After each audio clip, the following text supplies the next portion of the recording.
what's up sa inyong lahat? This is Empress Soul once again. Okay, so I'm going to spread these messages for the Aries sign for the month of June 2020. Kasi last time, hindi ka pala ako natuloy. Hindi ako nakapag-reading sa inyo. Aries and Taurus sign na lang ata. Wala pa. So, I'm going to continue. This is for the Aries sign. What are the messages for you? Okay. Pasensya na natagalan. Okay. For the month of June 2020. Okay. Kasi yung ibang signs is tapos na sila. I think nag-lobat ako that time. Kaya hindi ko siya na-continue. So, very late. Pero at least, hindi tayo umabot ng June.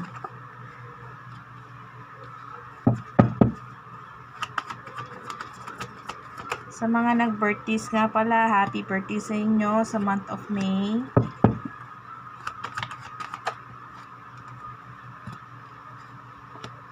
This message is for you. Cards, please. Again, hindi po magre-resonate po to para sa lahat. So kung may mga nag-resonate naman sa inyo, possible these messages is for you. Kung hindi naman nag-resonate, baka hindi pa siya time. Baka mangyayari pa lang.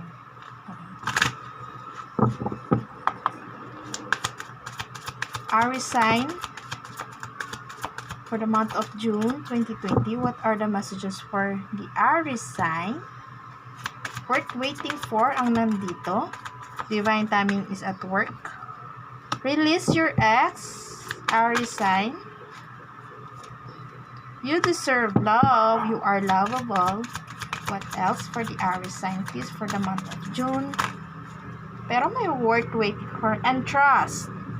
The situation is calling you to have faith, Aries sign. Please tell me about the energy, please. Aries sign in the month of June 2020. So this is a caring connection and adjustment possibilities. Okay. As of now, for the month of June 2020 Aries sign, right away, may nakita ako na something about negosyo. When you feel like parang nadadown ka, parang nauubos yung financial mo, parang nauubos ka ng time, well, this is the perfect opportunity for you. Well, sa start nga, parang feeling mo parang down ka na, parang wala saan ka kakapit. May bagong tao na lalapit sa'yo at mag-o-offer ng new blessings or new something about to work ang i-offer sa'yo. And I can feel like kasi yung first mo is ayun, walang, I think, brand out, no? Bumalik na naman. Oh my God. What is happening, Aries sign? So, ayun. May mga sikreto nga pala na hindi pa na-reveal. Something about the past. Kaya, you feeling down. When it comes to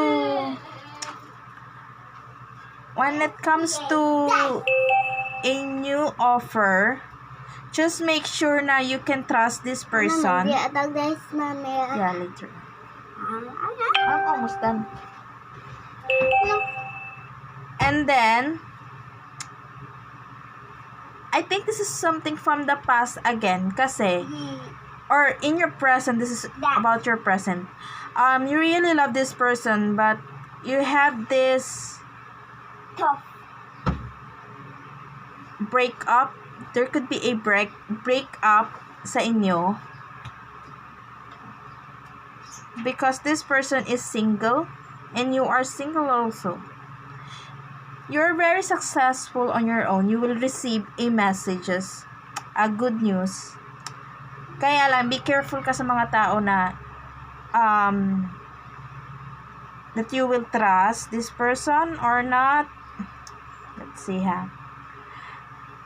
I think you're going to a transformation also kasi you have this transformation here. Changes is coming for you. Let's see. Something about the past that is coming back, that you keep on fighting for. He or she is coming back. Fight. I need to fight.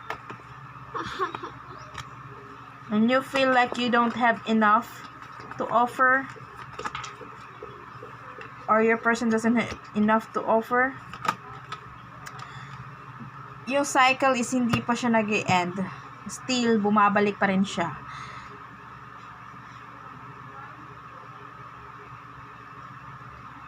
You're not making any strategies, but you are confident, really confident.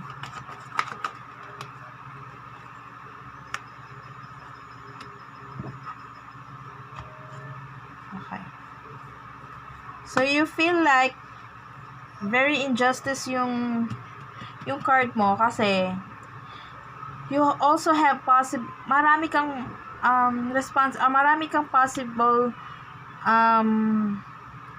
possibilities na mga ma-encounter. Kaso nga lang, nagdadalawang isip ka na naman, Aries sign. What is happening? Have faith lang, ha? Let's see what are the messages for you. For the love life, it's time to release your ex, whoever she is or he is.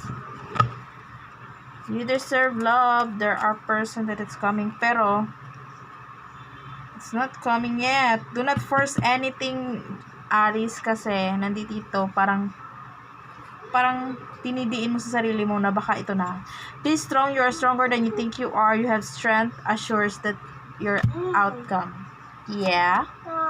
And golden opportunities. Yun nga sinasabi ko. May new opportunity kayo na darating. Actually, marami siya. Kaya lang nagdadalawang isip ka kung saang part ka magtitiwala. Kung saan ka part na mag-go. Important doors are opening for you right now. Walk through them. Okay, so that's it for you, Aries, and thank you for watching.